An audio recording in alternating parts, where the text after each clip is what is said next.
Olá, como vocês estão? Hoje nós começamos um novo capítulo, é o sistema circulatório. O conteúdo da aula se encontra no capítulo 7 do livro 2 de Ciências, entre as páginas 10 e 11 e depois de 14 a 16. Segue em anexo todas as páginas escaneadas. Nesse momento eu não vou mandar as questões para vocês. Assim que chegar o livro, nós resolvemos as questões juntos. Não se preocupe que dará tempo de a gente fazer todas as questões do livro, combinado? Então, vou começar a falar com vocês a respeito do sistema circulatório. É um sistema que, assim como o sistema respiratório, é vital para o funcionamento do corpo humano.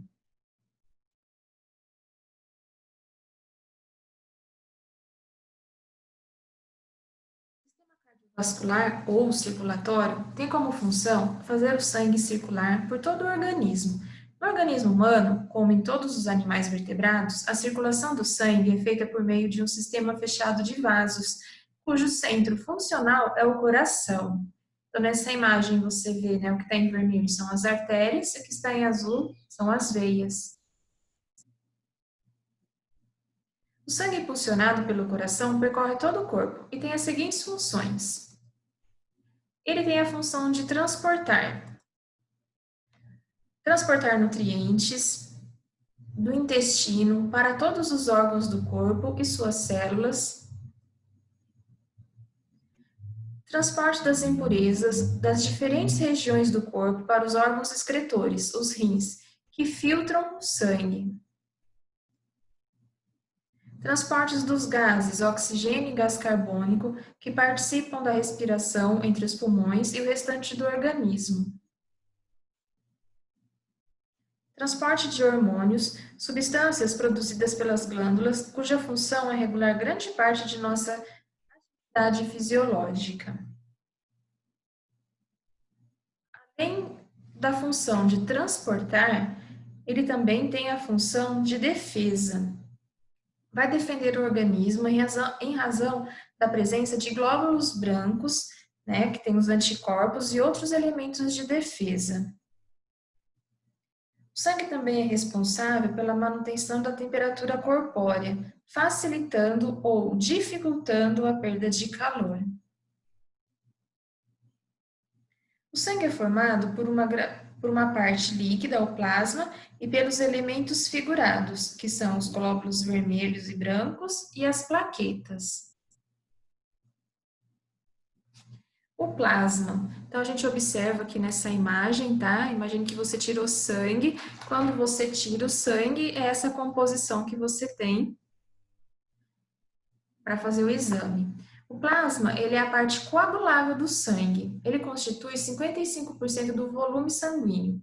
Desse 55%, né, é formado aí 90% de água e 10% de outras substâncias. Nessas outras substâncias eu encontro as proteínas, glicose, sais minerais, colesterol, aminoácidos, ureia e gorduras. Além disso, são encontrados no plasma hormônios, enzimas e anticorpos. Entre as proteínas presentes no plasma, destacam-se o fibrinogênio, importante para a coagulação do sangue, e as globulinas, com função no mecanismo de defesa do organismo. Os glóbulos vermelhos, também denominados de hemácias, existem em grande quantidade, cerca de 4,5 milhões a 5 milhões por milímetro cúbico de sangue. São células anucleadas. Então, percebam aqui nessa imagem, tenho aqui um glóbulo vermelho. Então, nesse espaço aqui, ó, parece que alguém chegou e apertou. Antes elas tinham um núcleo, agora elas são anucleadas. Por isso, não se reproduzem. Elas duram cerca, aí, em média, 120 dias. No seu interior, encontram-se a hemoglobina, um pigmento respiratório que confere cor vermelha ao sangue e tem como função o transporte do gás oxigênio. Então, imagine, esse espaço que abre aqui é justamente para carregar essa molécula de oxigênio. E depois, para retirar a do gás carbônico. Na molécula de hemoglobina existe ferro obtido na alimentação. Nosso organismo destrói os glóbulos vermelhos continuamente, mas ele reaproveita o ferro e as proteínas que nele se encontram para produzir novos glóbulos vermelhos, a partir de células da medula vermelha dos ossos, que depois de formadas, perdem o núcleo e se transformam em hemácias. Então, após 120 dias, reaproveita o conteúdo das proteínas do ferro na formação de novos glóbulos vermelhos. Os glóbulos brancos, também denominados de leucócitos, são células desprovidas de hemoglobina, porém elas têm o núcleo. São produzidas na medula dos ossos longos e nos gânglios linfáticos. Seu número varia de 5 a 9 mil por milímetro cúbico de sangue. Desempenham um papel muito importante na remoção de partículas estranhas. Eles executam essa tarefa de várias maneiras. Por exemplo, olhando aqui essa imagem, a maioria deles emite pseudópodes, quer dizer, expansões do citoplasma, falsos pés, e realiza fagocitose, englobando e digerindo as células invasoras de bactérias. Então, quando ela está aqui nesse movimento, ela lança e consegue englobar o antígeno que está aqui. Depois que ela faz isso, a fagocitose seria, eliminar, matar, destruir esse antígeno. Outros leucócitos atravessam a parede do capilar e fazem fagocitose fora dele. Daí a gente chama de diapedese. Os leucócitos têm um limite quanto ao número de partículas que eles podem englobar e, eventualmente, eles morrem. O pus, que se acumula em ferimentos, é constituído em grande parte de glóbulos brancos mortos. Vários tipos de leucócitos e cada um tem uma função dentro do nosso organismo. As plaquetas são corpúsculos muito pequenos formados na medula óssea. Encontram-se cerca de 250 a 400 mil delas por milímetro cúbico de sangue.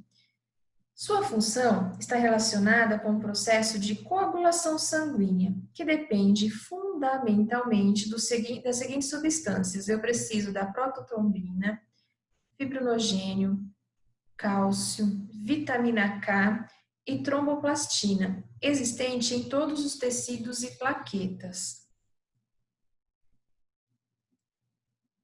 Certos processos alérgicos, não se sabem o porquê, como, reduzem o número de plaquetas a níveis baixíssimos, expondo a sérios riscos de hemorragia. A gente fala, inclusive, da dengue hemorrágica, a quantidade de plaquetas diminui muito e o indivíduo fica correndo o risco de ter uma hemorragia interna. Quando ocorre uma hemorragia, a tromboplastina é liberada. Na presença de cálcio e vitamina K, essa substância converte a protombina em uma enzima ativa, a trombina. Essa, por sua vez, atua sobre o fibrinogênio, uma proteína solúvel, transformando em fibrina, que é insolúvel e que vai constituir a rede de filamentos do coágulo. Em geral, após certo tempo, o coágulo se retrai, liberando um líquido amarelado e transparente. Esse líquido é o soro, ou seja, plasma sanguíneo sem fibrinogênio.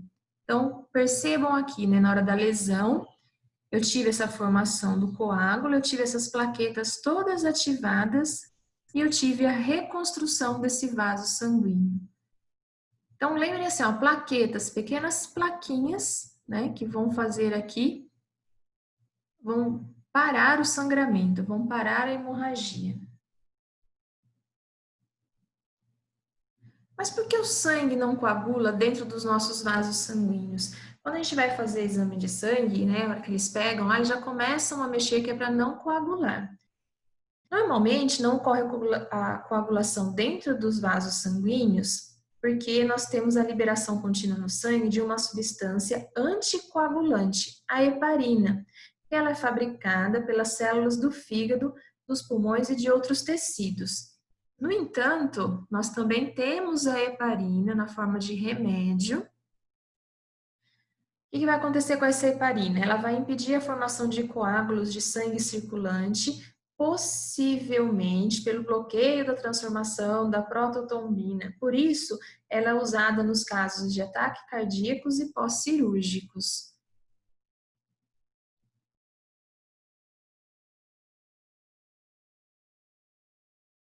Como tarefa dessa aula, vai uma lista online bem curtinha para você falar sobre alguns conceitos sobre o sistema circulatório.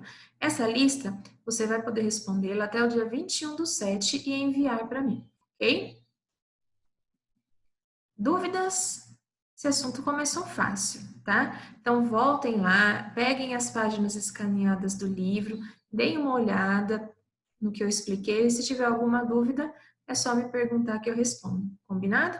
Gente, fiquem bem. Até a próxima aula.